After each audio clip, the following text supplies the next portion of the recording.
दोस्तों आज की वीडियो में आपको नई चीज़ दिखाऊंगा क्योंकि ये मैंने भी नहीं देखा है। आपने फॉर्म अप्लाई किया और आपके जो 11 कॉलम होते हैं अगर वो करेक्ट होते हैं तो ही आपकी जो फाइल है वो अप्रूव होती है। अगर उनमें से एक भी गलत हो जाता है तो आपकी फ़ाइल को रिजेक्ट कर देते हैं, फिर आपको अपील लगानी पड़ती है। लेकिन आज का जो हमारे पास जो टॉपिक है वो जो है यूनिक है, क्योंकि दिखा देता हूँ मैं आपको। अगर आपने अप्लाई किया है और आपके कॉलम देखो, यहाँ पे आप देख सकते हो भाई ने क्या गलती की है। अगर आप खुद अप्लाई करते हो ये चीज़, अगर आपने खुद अप्लाई किए तो यहाँ पे आपके सारे कॉलम, ओनली इनके जो है 3 कॉलम करेक्ट हैं, बाकी के कॉलम सारे जो हैं इनकरेक्ट हैं। तो अगर आपने खुद अप्लाई किया है ये गलती तब हो सकती है, या फिर आपने किसी ऐसे शॉप पे अप्लाई किया है जिसने आपके ऊपर एक्सपेरिमेंट कर दिया, क्योंकि ये जो है फर्स्ट टाइम उन्होंने अप्लाई किया होगा और सारी चीज़ें आपकी गलत कर दी।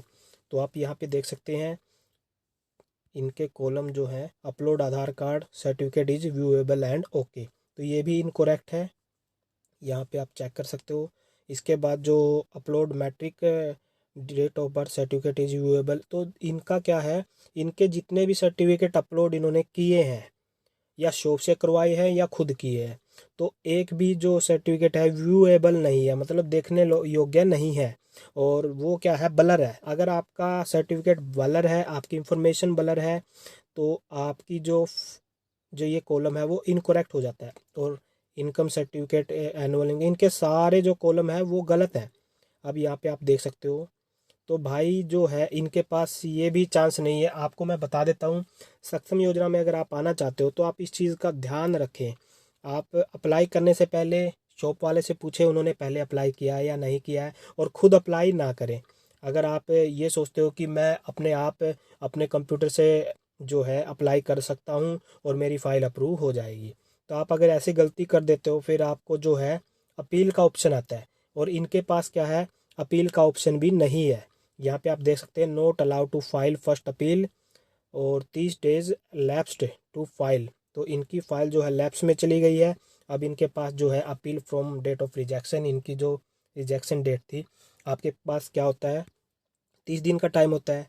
30 दिन के बाद आपके पास जो है फिर अपील के ऊपर अपील लगाने का टाइम होता है 60 दिन का। अगर आप उसमें लगा देते हो अपील के ऊपर अपील, वो अप्रूव हो जाती है। फिर उसके बाद आपको अपील करने के बाद आपको जो है फिर से अप्लाई करना पड़ता है। तो यहाँ पे आप देख सकते हो कॉलम जो है ये एक एक दो तीन चार पाँच छः, इनके जो कॉलम है वो मैं दिखा देता हूँ आपको, 6, और ये 4 से लेके 7 तक। तो टोटल इनके ओनली 3 कॉलम जो करेक्ट हैं। तो ये 3 कॉलम दोस्तों मैंने फर्स्ट टाइम ऐसा देखा है कि किसी कैंडिडेट के 8 कॉलम इनकरेक्ट हैं, ओनली 3 कॉलम करेक्ट हैं।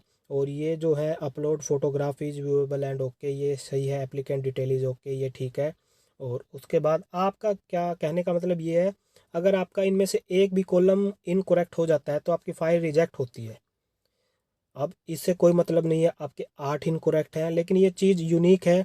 आप देख सकते हो, आप कभी भी जो है अप्लाई करते हो तो आप ध्यान रखें, खुद अप्लाई ना करें। और जब भी आप अप्लाई करवाते हो किसी शॉप से, सीएससी सेंटर से, तो उनसे कन्फर्म करें आपने पहले कभी सक्षम योजना अप्लाई की है किसी की या नहीं की। अगर नहीं किया तो वहाँ से मत करवाएं, क्योंकि वो आपके पास एक्सपेरिमेंट करेगा, फिर आपको जो है ऐसे ही दिक्कत आ सकती है।